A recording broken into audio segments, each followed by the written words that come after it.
Então, galera, agora nós vamos, né, assim, dando continuidade ao nosso módulo 4 do PMI, a gente vai falar um pouquinho sobre raiva humana, beleza? Por quê? Porque, na verdade, a gente também, né, a gente sabe que existe vacina antirrábica, existe soro também antirrábico e é bastante utilizado, né? Porque, por exemplo, quem trabalha em unidade de pronto-socorro, né, ou mesmo até mesmo às vezes, né, em ambulatórios, em centros de saúde, eventualmente está recebendo pacientes acidentados, né? Ou seja, acidentado, mordida de cão, algum acidente com gato, coisas nesse sentido, beleza? Então, por isso que a gente vai aproveitar e vai fazer agora vai falar um pouquinho sobre essa importante doença que é a raiva humana.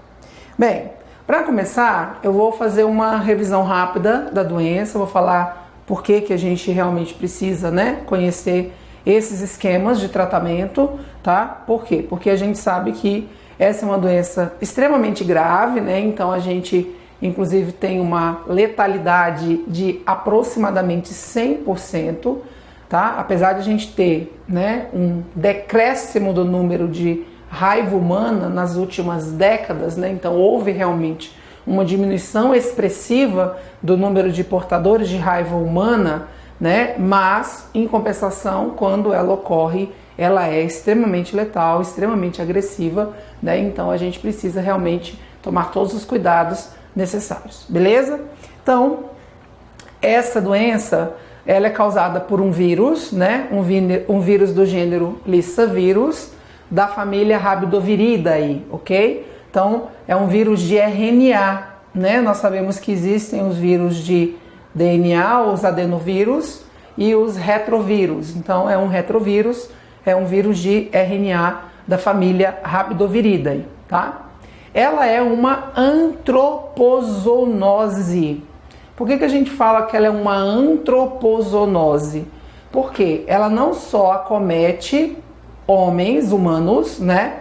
Como ela também acomete animais. Então, da mesma forma que, por exemplo, o cachorro, ele é um transmissor da doença, ele pode passar a doença para alguém quando ele morde, o que vai acontecer? Né? A gente também tem a possibilidade desse cão morrer pela doença. Então, é isso que é uma antropozoonose, né? Ou seja, ela vai atacar tanto o homem, né? Como também ela pode atacar o animal, beleza? E aí, como é a forma que passa, né? A forma de transmissão, ela é feita por que a gente chama de né, contágio indireto, em que, né, ocorre a inoculação, né, através da saliva do animal infectado. Então, a principal realmente via, né, a principal forma de contágio é pela mordedura do animal, tá? Então, é na saliva do animal que vai ter o vírus e, né, pode-se fazer a inoculação desse vírus através da mordida, tá? Não é só mordida, a gente tem lambedura e também pode ser por arranhadura, tá? Só que essas outras duas formas de transmissão, elas são bem menor quantidade, menor porcentagem. Nós vamos ver isso daqui um pouquinho no outro slide, né? Tem um gráfico exatamente mostrando como que se distribui essa proporcionalidade aí de transmissão, tá bom? Ele é um vírus neurotrópico. O que significa isso? Que ele tem tropismo é afinidade, então é um vírus que tem afinidade pelo sistema nervoso central, tá? Então ele vai provocar uma encefalite aguda. Então daí a gravidade, né? Daí a alta letalidade dessa doença. Por quê? Porque ela vai atacar, né, exatamente o nosso sistema nervoso central. A letalidade, como eu já falei, ela é aproximadamente de 100%.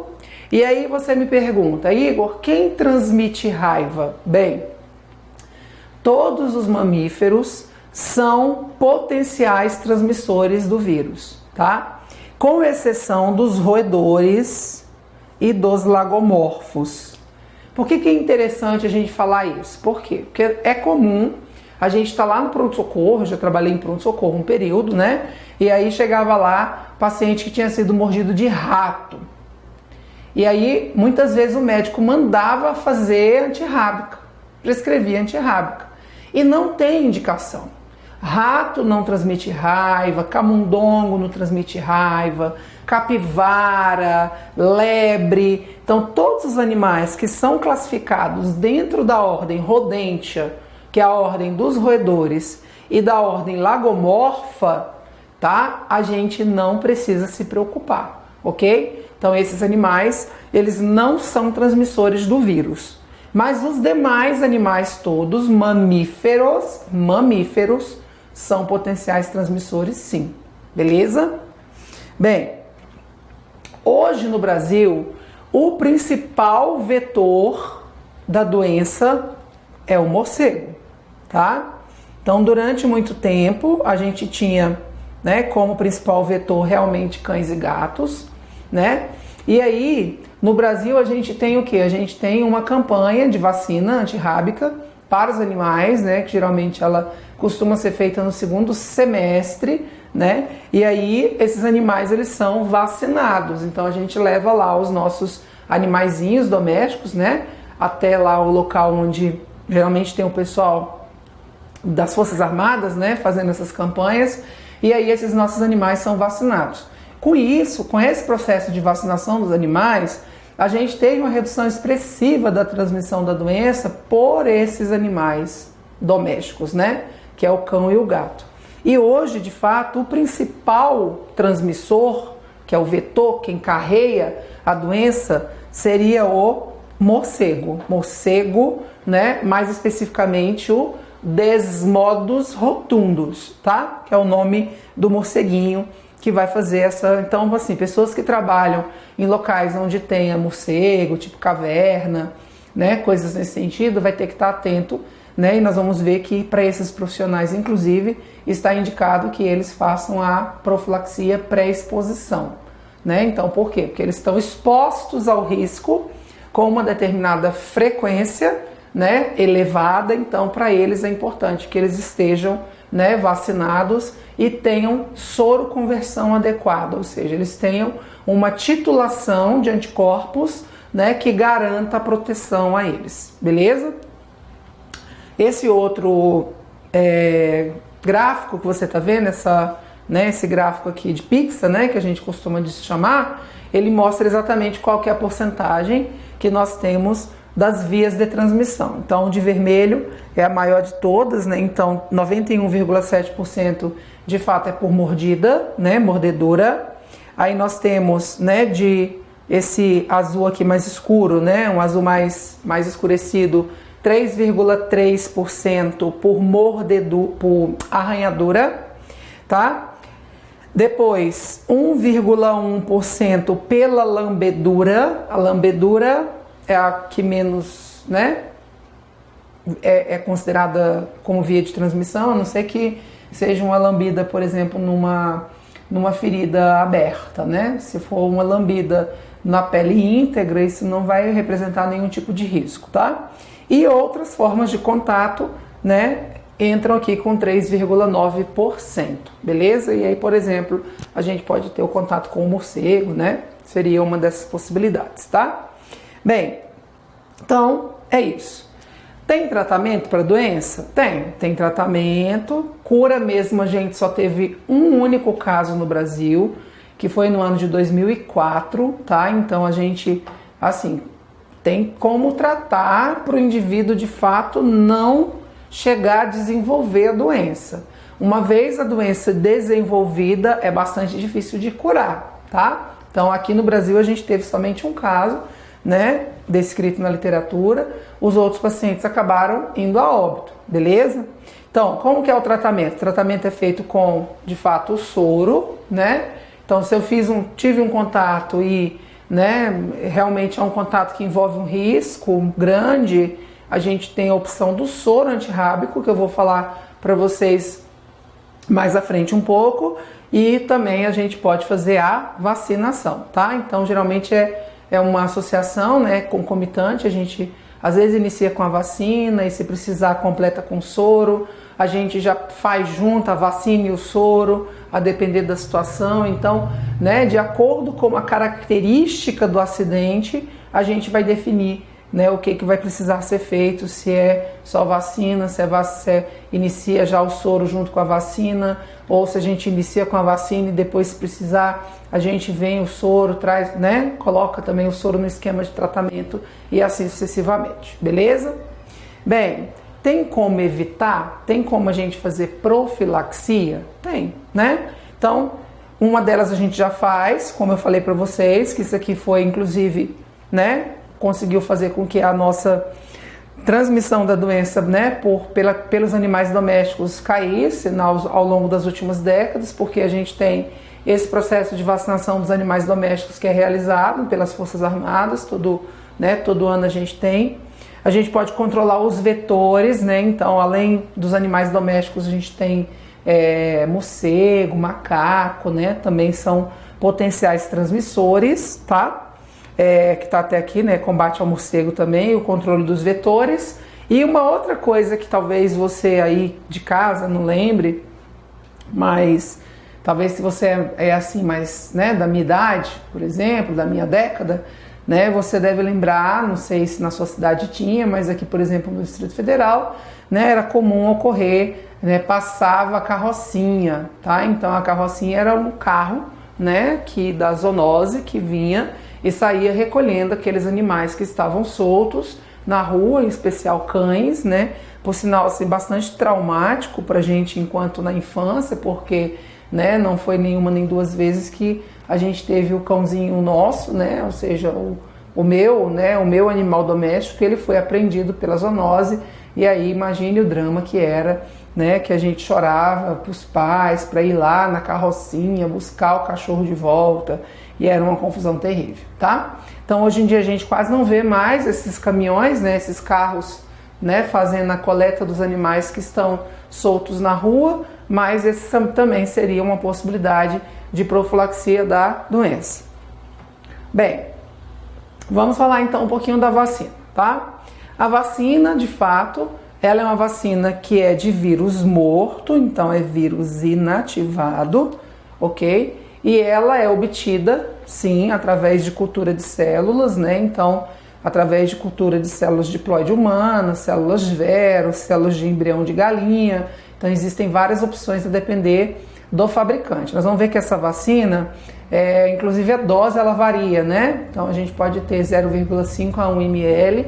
Então, dependendo do fabricante da vacina, vai ser diferente a questão da dose, tá? E ela é indicada exatamente tanto na situação da profilaxia pré-exposição, que a gente vai comentar. Então, algumas profissões, né, algumas situações e profissionais, eles vão, né, pedir essa vacina pré-exposição, pedir no fato, assim, é mais prudente que seja feito, e a gente também tem a vacina no esquema da pós-exposição, tá? Por sinal, houve uma alteração, ok, nesse esquema de pós-exposição, então isso é importantíssimo, porque esse esquema de vacina ele já mudou muito, né? Eu me lembro que há muitos anos atrás, a gente fazia 10 vacinas, né? Era dia sim, dia não, fazendo vacina quando você tinha acidente rábico, e a vacina era feita na barriga, né? Então era bem traumático, né? Era uma vacina subcutânea, a gente aplicava ali na barriga 10 vezes. Todo mundo tinha maior medo, porque tinha que tomar 10 furadas na barriga quando era, né, tinha um acidente, mordida de cão ou de gato, coisa assim. Depois mudou para 5 doses, né? E aí agora, de fato, ela é uma vacina EM, né? Não é mais na barriga, depois que mudou para 5 doses. E recentemente, quando eu falo recentemente, foi em 2017, tá? Houve uma modificação, o Ministério trouxe uma nota técnica falando da redução desse esquema. Então hoje a gente não faz mais esquema de 5 doses, a gente vai ver que o esquema agora contempla 4 doses, beleza? No esquema da pós-exposição, tá? Então houve realmente uma mudança aqui na pós-exposição e também houve uma mudança da via de administração, né? Com a possibilidade também dessa vacina ser feita ID, intradérmica, tá? Que era algo que de fato a gente não fazia anteriormente, beleza? Bem, então, como eu falei para vocês, a via e a dose de administração, ela vai depender, né? Então, no caso ela sendo IM, né, vai depender do fabricante, da indicação do fabricante, Então pode ser doses de 0,5 a 1 ml, tá? Não depende da idade nem do peso do paciente. É diferente do soro, porque no soro nós vamos ver que a dose ela é feita de acordo com o peso do paciente. A vacina não, a vacina ela é padrão, tá? Então vai depender, lá você vai ter que ver qual que é o fabricante e ver se é recomendado dose de 0,5 ou dose de 1 ml, tá? Quando feita em M.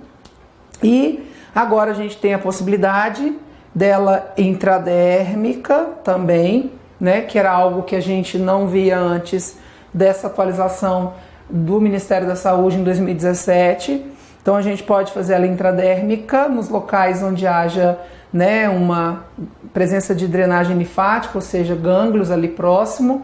O local mais usado realmente é a região do deltoide, inserção do deltoide, tá? E aí a gente vai usar 0,1 ml na dose intradérmica, ok?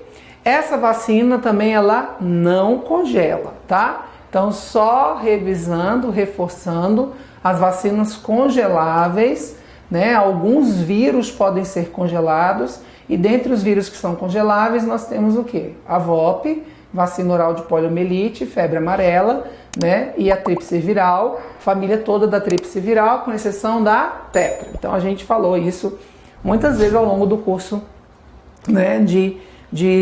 Do módulo 4 de imunização, tá bom? Então essa vacina não é congelável, ela não está no rol das congeláveis, significa então que ela será, né, conservada independente do nível de conservação a mais 2, mais 8 graus. Então é realmente aquela temperatura padrão que a gente tem para conservação de vacina, tá? Então nível central, regional ou local.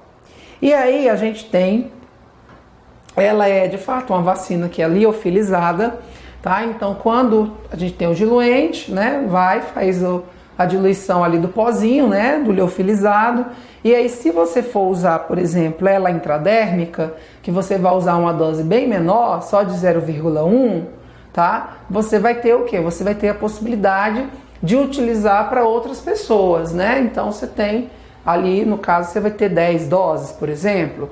Então você tem que o quê? Você tem que ir, né? Tem o tempo de utilização dela após a reconstituição, que é de até 8 horas, tá? Então, uma das vantagens da utilização dela intradérmica, claro que para isso eu preciso realmente que eu tenha profissionais capacitados para fazer ela intradérmica, senão não dá certo. A intradérmica a gente sabe que realmente precisa da técnica específica, né? É exatamente isso, que eu acabo utilizando uma dose menor, com eficácia igual, tá? E, de fato, eu consigo aproveitar muito mais, né, aquela vacina. Porém, eu preciso ter pelo menos 2 pessoas para fazer intradérmica, né? É uma das coisas que ele coloca lá na nota técnica, exatamente por isso, para a gente evitar um pouco a questão do desperdício, até porque, né, é muito difícil, assim, de você atender muita gente, né? Vamos dizer, acidentada ali coincidir que apareçam várias pessoas, né, simultaneamente que tenham sido acidentadas, né, com possibilidade de contágio de raiva humana, tá? Então a ideia é essa, beleza? Então até 8 horas depois que ela foi reconstituída. Ela não tem contraindicação praticamente, tá? Por quê? Porque ela é uma vacina feita de vírus morto, né, vírus inativado. Então, assim, a única coisa que ele coloca lá, que ele recomenda no manual, é que se, de fato, né, a gente tiver com um paciente que estejam fazendo tratamento com corticoide ou com algum tipo de imunossupressor, o ideal é, se possível, tá, interromper o tratamento, beleza? Mas, se não, mantém, ok? Mantém, observa, né, mesmo que o indivíduo seja um indivíduo que utilize alguma droga imunossupressora ou corticoide, tipo assim, uma pessoa que está fazendo químio, radioterapia, e aí foi acidentado. Por quê? Porque o risco, né, da doença, ela é muito maior. Então, né, é melhor até que você mantenha o tratamento, mas não deixe de fazer realmente o uso do imunobiológico, porque, né, como eu falei, a letalidade da raiva ela é de aproximadamente 100%, tá bom? Bem, temos eventos adversos? Temos, né? Então, como sempre, temos, né? Os eventos adversos mais comuns são os locais, tá? Então, no local que aplica a vacina pode ter uma dor no local, coçar, às vezes ficar meio vermelhinho, formar um nódulo endurado, às vezes formar uma pápulazinha, né, urticariforme, coçar, né?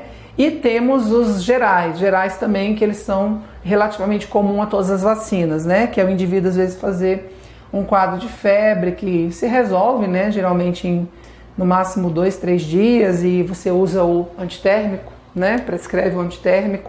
Então pode ter uma febre, um mal-estar, uma cefaleia, algum distúrbio gastrointestinal, como náusea, dor abdominal, dor muscular, tontura, e a gente tem que, né, considerar também que em todas as vacinas existe a possibilidade rara da anafilaxia, do choque anafilático, né, que não é algo comum, até porque no processo de produção das vacinas elas são submetidas a vários testes exatamente para que isso seja evitado, né? Então, para evitar realmente isso, né, geralmente são eventos bem raros, mas que existe a possibilidade sim de ocorrência, beleza?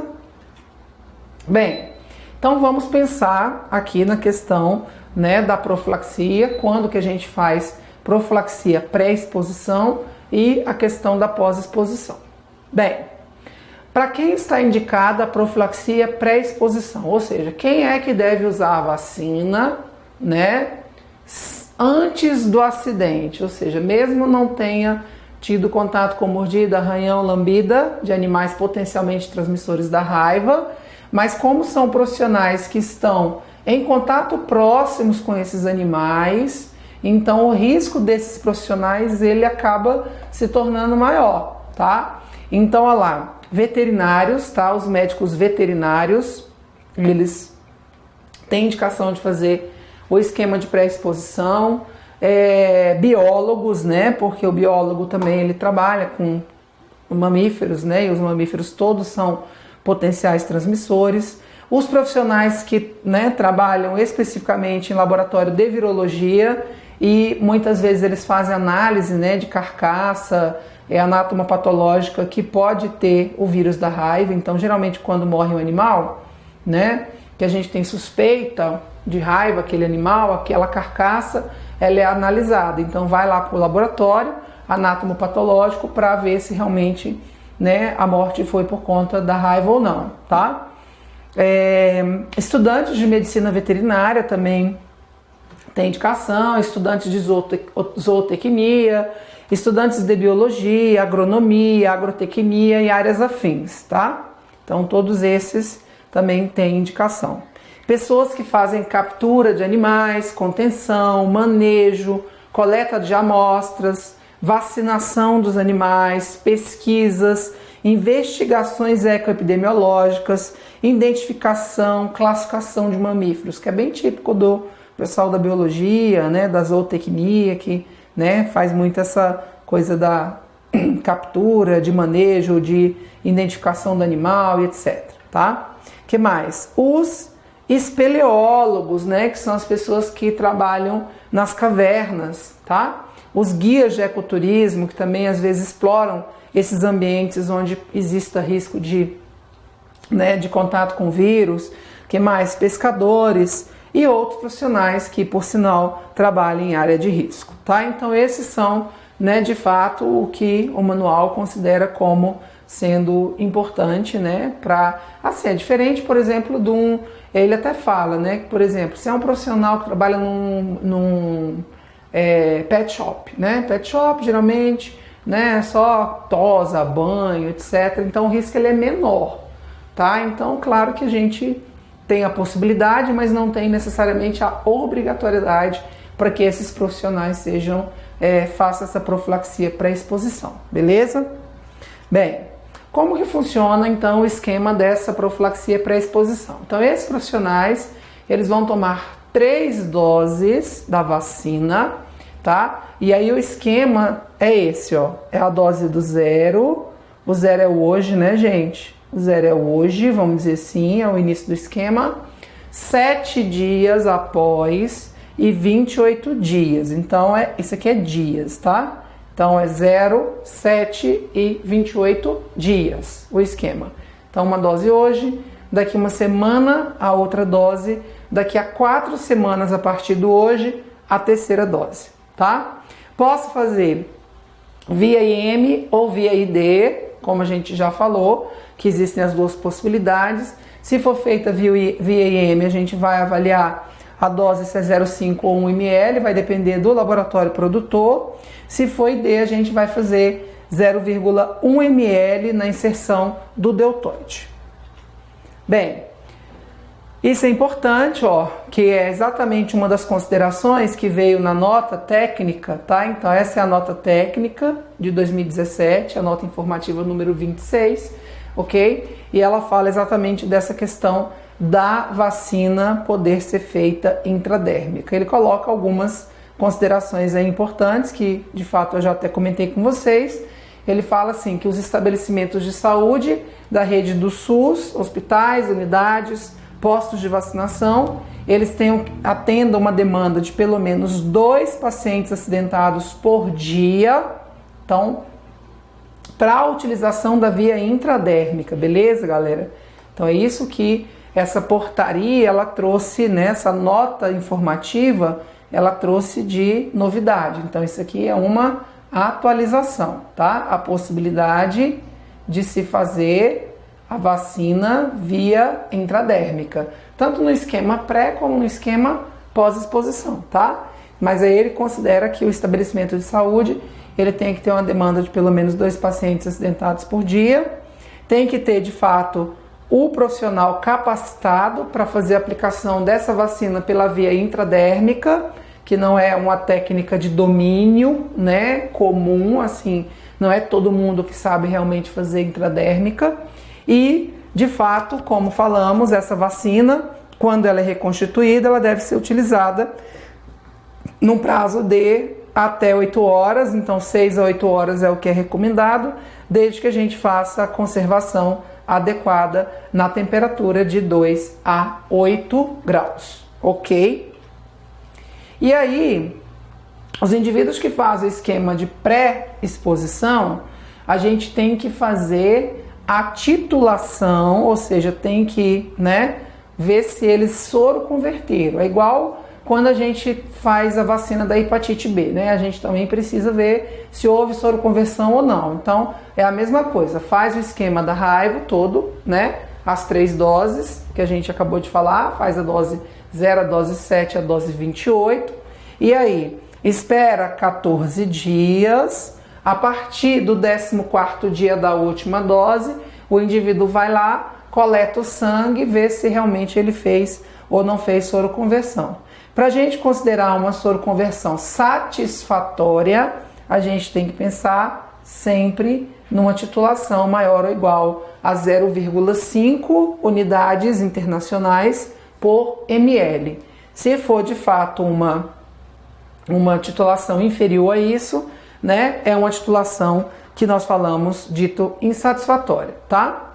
Então, tem que fazer realmente, né, então isso é indicado, fazer esse controle sorológico anual desses profissionais que se expõem ao risco permanente, né, do contágio com a raiva, e se de fato esse indivíduo tiver uma titulação inferior a 0,5, que é o que a gente chama de titulação insatisfatória, a gente vai ter que fazer uma dose reforço, tá? Então é assim, a gente faz o esquema, beleza?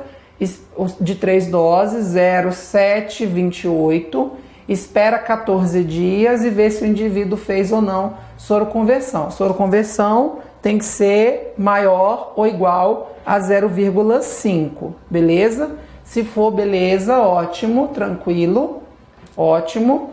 Se não, porque aí o que acontece? Se uma pessoa que fez o esquema de pré-exposição e ele tem uma titulação maior ou igual a 0,5 unidades por ml, se ele se acidentar, ele não precisa fazer mais o esquema de pós-exposição, ele já está protegido, tá?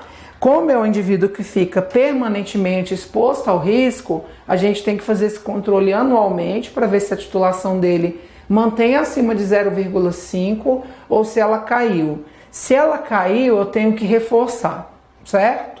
E aí, toda vez que eu fizer um reforço, eu preciso, né, depois do reforço, espero mais 14 dias, vou lá e vejo realmente se houve ou não houve, né, uma melhora dessa titulação dos anticorpos. Beleza? Então, é basicamente isso, tá? Então, ó, na pré-exposição a gente, né, precisa ver, então, qual que é a conduta, né, em caso de possível exposição ao vírus da raiva nesses pacientes que receberam o esquema de pré-exposição. Se ele tem uma comprovação sorológica, ou seja, se ele tem um título maior ou igual a 0,5, caso ele faça, né, um acidente, dependendo do acidente, ele vai tomar 2 doses, que é uma dose no 0 e no 3, mas a gente não precisa do soro, tá? Então essa é a grande questão, é a não necessidade do soro, beleza? Agora, se é um indivíduo que não tem comprovação sorológica, um indivíduo que de fato não tem, a gente vai ter que observar um próximo quadro, que aí a gente fala em esquema anterior incompleto e aí vai valer uma outra regra, tá certo? Então, é isso. E aí nós vamos fazer uma pequena pausa, né? Porque o nosso tempo acabou. E aí no próximo vídeo eu venho falando para vocês sobre a questão da pós-exposição. Ou seja, o que a gente faz, né, nos indivíduos quando eles se acidentam e que não se encaixam, né, nesse perfil aí dos indivíduos que fazem pré-exposição. As pessoas que, né, que aparecem lá pra gente nos pronto-socorros e, né, nos postos de vacinação acidentados. Beleza? Então fazemos uma pequena pausa e a gente volta já já para falar da pós-exposição. Até já! Essa aula fica por aqui, mas você quer descobrir como passar no concurso ou residência em enfermagem da sua vida? Você quer saber como sair do ponto que você está agora até assumir o teu tão sonhado cargo público, mesmo se você já tenha tentado de tudo ou até se você está começando agora? Eu quero te apresentar o curso completo de enfermagem para concursos, hoje um dos melhores cursos de enfermagem para concursos do Brasil, um dos cursos que mais aprovam. Esse curso é focado em você. É focado em fazer você aprender de forma definitiva para passar no concurso da sua vida. Nele você tem acesso à continuação dessa aula aqui. Isso, você vai ter acesso completo às aulas e revisões que nós deixamos aqui só uma parte disponível no YouTube. Agora mesmo, se você comprar esse curso agora, você já vai poder acessar a continuação da aula. A aula não estava muito boa, você não sabe que essa aula pode transformar a sua vida e levar você até o seu objetivo? Pois é, você vai ter até acesso a essa aula e a todo o conteúdo cobrado em enfermagem para concurso. Hoje o EnfConcurso tem mais de 6 anos ajudando pessoas a passarem no concurso de enfermagem da vida delas, com conteúdo completo, direcionado e focado para você. Você recebe as videoaulas, você recebe o áudio das aulas para baixar e colocar no seu celular, e enquanto você arruma a sua casa, enquanto você vai ao trabalho, enquanto você está na academia, você pode ouvir os áudios das aulas para revisar. E tem uma coisa que é muito legal, uma coisa que é muito importante. Dá uma olhada aqui na tela comigo, ó. São os planos de estudo. Funciona assim: se você for fazer uma prova e não sabe como se organizar, não sabe como organizar as disciplinas, você envia o seu edital para a nossa equipe pedagógica e a nossa equipe pedagógica vai fazer a seleção de todas as disciplinas que são cobradas na sua prova de enfermagem, seja você enfermeiro ou técnico, direcionado para você estudar exatamente o que cai na sua prova. Isso aqui dá a você clareza, e quando você tem clareza, a sua aprovação vem muito mais rápido. E tem isso aqui que é muito legal, ó. Você tem questões comentadas por carreira. Então, se o seu sonho é passar na EBSER, se o seu sonho é passar em carreiras militares, residência, tribunais, você tem questões direcionadas para você lá. E ainda tem mais. Você ganha, além do curso completo e vários conteúdos importantes para você, você ganha um curso completo de legislação do SUS. Isso mesmo, um curso completo com tudo que cai em legislação do SUS, explicado de maneira clara, não aquela coisa robusta, aquela coisa que só o professor entende, algo feito para você se apaixonar por SUS, e se apaixonando por SUS, você sabe que consegue passar muito mais rápido, afinal de contas, SUS é de 25 a 30% de toda a prova de enfermagem que sai hoje no Brasil.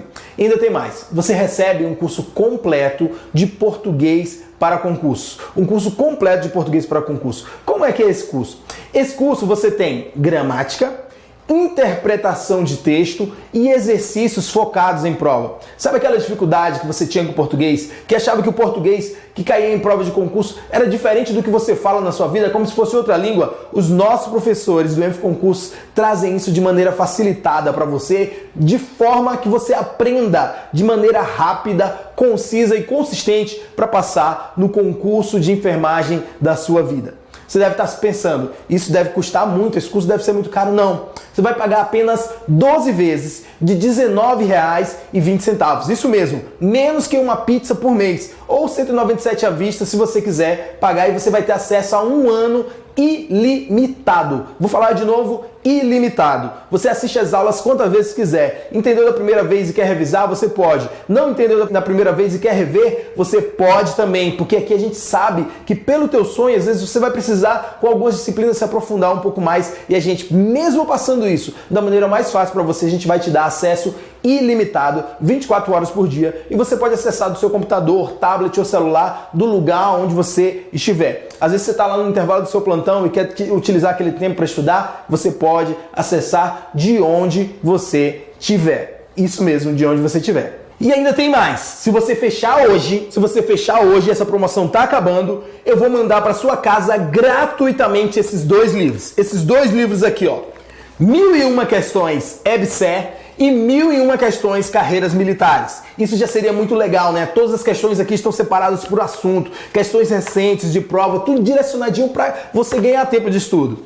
Se isso não fosse muito bom, se isso já não fosse sensacional, você vai receber acesso a cada uma das questões que estão nesses livros comentadas em vídeo. Isso mesmo, todos os nossos professores por área estão comentando cada uma das questões desse livro. Isso leva a sua apresentação, isso leva o seu processo de aprovação para um outro nível. Ter as questões por carreira para você comentadas em vídeo, você vai lá, responde a questão, depois tira todas as suas dúvidas diretamente com os professores. Isso muda tudo, isso muda o jogo, muda o seu processo de preparação, muda tudo.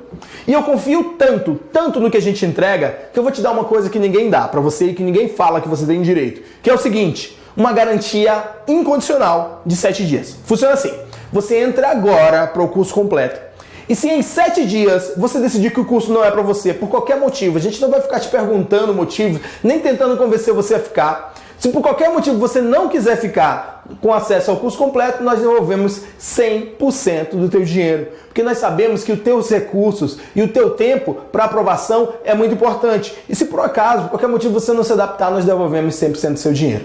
A gente trabalha para ter você conosco, mas para levar você até a sua aprovação. Por isso que a gente dá o melhor focado em concursos de enfermagem hoje no Brasil. Então, se você quer passar no concurso da sua vida, se você quer ter a vitória de ouvir o seu nome aprovado, imagina você vendo o seu nome na lista de aprovados e sabendo que isso foi feito da melhor maneira possível, com a tranquilidade que você merece ter. Entra agora para o curso completo do ENF Concursos. O link está aqui abaixo e você pode pagar em até 12 vezes. Eu te aguardo e vai ser um prazer te ajudar nesse processo de preparação junto com os outros professores do ENF Concursos. Até já!